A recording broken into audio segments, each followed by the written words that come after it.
A Metro group is making a difference in the community to help people who suffer from mental illnesses, and we're talking a variety of those. Joining me is Dr. Ken Sonnenschein along with Mindy Goldstein. She's an advocate for people with disabilities. Good morning, you guys. Good morning. Let's talk a little bit about, we threw out the phrase mental illnesses. Mental illnesses umbrellas how many different, and you don't have to list them all, but what types of mental illnesses are we talking about? I think the way to think about these illnesses is like we would think about any other kind of illness that ranges from a cold in the physical realm, from a cold to cancer.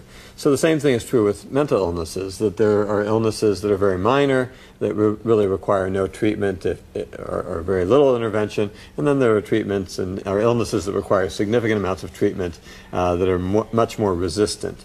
And these are ones that people could be born with a mental illness. Right. People may develop one over time. Somebody may be in a car accident, suffer a brain injury, or have a stroke, and it can stem from one of those. Exactly. And the idea is that all of these illnesses, whether it's caused genetically or developmentally or due to some kind of injury, are all brain-based, that have emotional or behavioral symptoms, but have as the organ of dysfunction the brain. All right. I think a lot of people, you know, when they hear mental illness, they will perceive probably the more extreme levels of it when they just think about it when you first say something.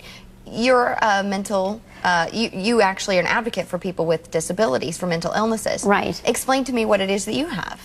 I have actually, I was born with cerebral palsy, and at 2 years old I had a head injury that I fell off a doctor's examining table onto a hard tile floor, and so they don't know where the connection is. Basically, what my whole I mean, I've got a lot of labels, but that's the whole thing. The whole thing about it is labels, I think, belong on cans, and that's kind of why I'm here today, and why with his event I think it's so great, because I think even the term mental illness is something that we need to look at, just because it should be more focusing on a mental wellness kind of plan instead of the negativity. Without getting too personal, I mean, anybody with a mental illness can deal with therapy to some form of rehabilitation. Sometimes drugs may be needed, prescriptions to help with it. So there's a variety of things that people could use money for.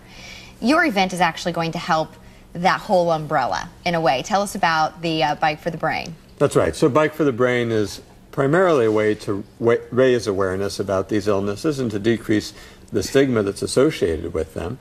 But also the money that's raised will be available to a variety of community agencies to submit requests for grants that would then be given to people who in some way are involved in the support of people with these kinds of illnesses. All right, so if you'd like to help raise money to help that entire umbrella, Bike for the Brain is Sunday, September 30th at 8 a.m. The race starts at the Johnson County Mental Health Center in Mission.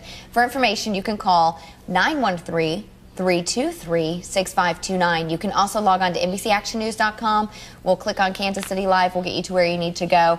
And by the way, this is only their second year, so they're really hoping to get a push for everybody to come out. Guys, thanks for stopping by. Thank you very much. Thank you. It's a pleasure to meet you both.